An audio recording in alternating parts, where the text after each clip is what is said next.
So let's close with one more topic, and that's our recent Info-Tech Award. So we were just listed as a champion in the Info-Tech Research Group Vendor Landscape for Security, Information, and Event Management.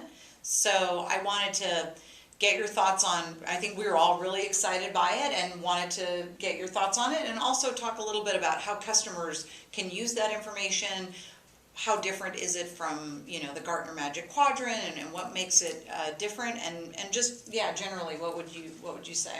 So I like the Info-Tech research report quite a bit because it was a nice mixture of market analysis, best practices, criteria to utilize for selection, then of course vendor lists and vendor rankings, vendor assessments, all in one report. So it was nice from that standpoint. Now Gartner delivers probably all those things in individual pieces, but in this case it was all captured in one spot. And I think the overall approach that they took in terms of the way they structured the report maybe gave them a little bit more latitude to examine our unique capabilities and frankly give us a bit more credit for them, given our niche, our focus on these large enterprises and government agencies that are proactive, that require the scalability capabilities that we have, as well as sophisticated, flexible analysis. And so that's not for everyone.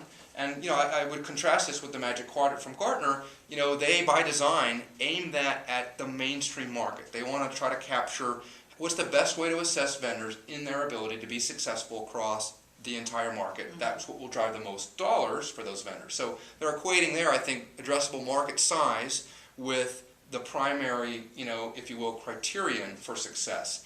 And Gartner's recognized our unique capabilities, and I think they've given us fair marks for those.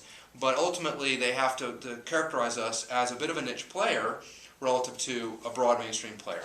In the case of the Info-Tech Research Group report, I think they had a little bit more latitude to be balanced about how unique our capabilities are, and frankly, how the market's emerging to value them even more and more. Right. And I think what we're seeing here in the marketplace is more and more companies are trying to be proactive. More and more companies are seeing the research reports on the fact that breaches are discovered by third parties, and you've got the data right there, you just haven't known it. Well, the reason you haven't been able to know it is because you don't have a technology that can get it all in one place. You don't have a technology that can filter it efficiently using sometimes statistical methods for filtering, so that your finite resources can actually investigate the suspicious activities. Without that capability, of course you can't keep up. But if you have that capability, and that's what we specialize in, you're going to be able to be proactive, not only about catching things midstream, once something's already done, being better informed about how to handle a data breach and its disclosure scenarios, or just learning how you might improve your resources and defenses going forward. So that's something that's a hallmark for Sensage, and we see more and more of the market head in that direction. And so you briefly touched on it, which was sort of the the sophistication and the intent. You recently coined a phrase, and I thought you might want to share it with our viewers. You mean cyber cunning? Cyber cunning. It has kind of a nice ring. Well, I thought about this fox who sort of stakes around the barnyard looking for prey, and kind of lazy, but very, very careful and cautious, and frankly very patient, right? Doesn't just take a brute force lunge at prey.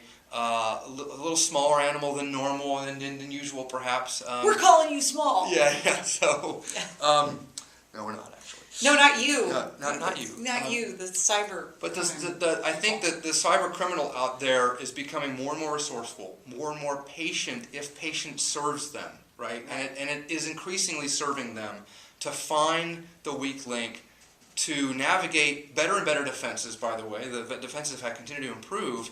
But to navigate those and to pick the spot where they're going to invest their energy and to get their prey. And so it's frankly a bit scary of a concept to coin, but I just feel it starts to resemble the things that we're seeing out there and have to have some due respect for.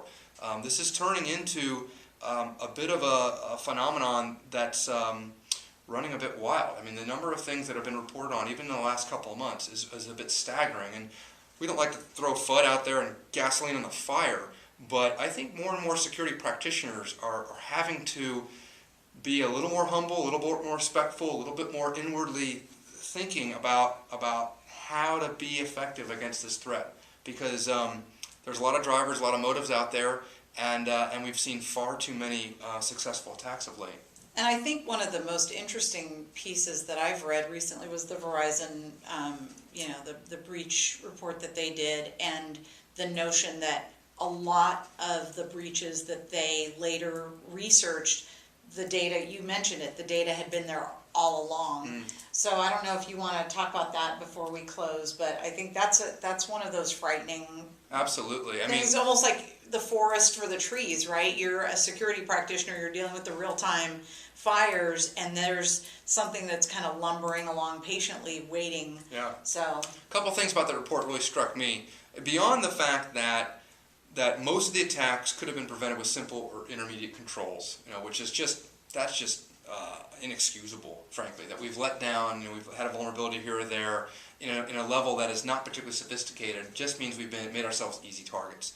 The other thing I noted there was that the number of attacks that actually take a long time to develop was interesting, right? So that cyber cunning. It reflected the patience that's occurring out there. But then, still, they're accelerating. So Right. An interesting distribution of timing, more patient attacks than I think most would have expected. But then, generally, relative to last year, they are accelerating, and time to discovery is getting slower. So to reiterate the point, the data's there. 69% of the breaches had evidence in log files.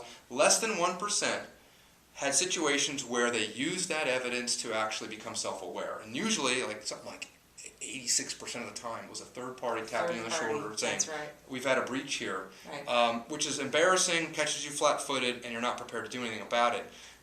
The other thing I would just mention here is that, if I were a CEO of a company, I am. A big one, though, of a big company. Oh, okay. Not just a small technology vendor like Sensage, but a big public company. If Yeah. I saw that report, Yeah. I would say, what is going on? Right. Are we staying on top of this data? And if not, why not? What is going to have to change for us to be more proactive? Because I do not want to find myself in that report. Right. And so, but that warning bell has been going off for a while. Right. This data is not, new. Verizon Business has done a nice job of bringing out a report every year, expanding their data set to reflect new angles on this topic. But most of the common themes have been common and recurring. Right.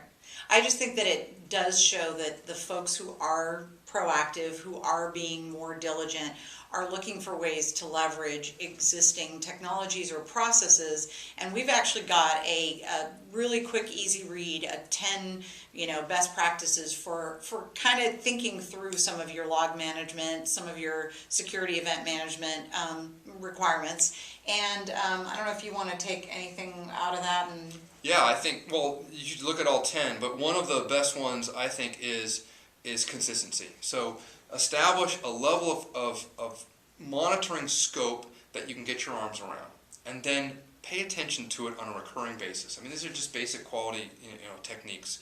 If you have a very, very deep level of monitoring and protection in one area, and then it's very weak in another area, two things are going to happen. This is where the attacks are going to happen, so you've maybe wasted energy over here by not being balanced. Secondly, your ability to get efficiency, not even in your execution, but then in your monitoring and how you're examining context across the board, is inefficient because it's not duplicatable. If you have a common layer of protection in terms of enforcement technology and a very consistent level of monitoring and event filtering and analysis, you can start to repeat and recur and measure trend lines, and you're going to get better at doing it. Every time period, whether it's weekly or monthly or annually, you're going to get better and better. So that would be one of the key things that I would point to as a best practice. Perfect. So on the Info-Tech thing, if they did have an award ceremony, who would you thank? I thank you, Carrie, our preeminent marketing chieftain, for getting us out there, making sure our story is heard, particularly amongst groups that are going to put us into champion categories. That's right. Like they have. Thank you, Joe, and thank you for watching, and we'll be back again shortly with another little snippet from Joe. Thank you.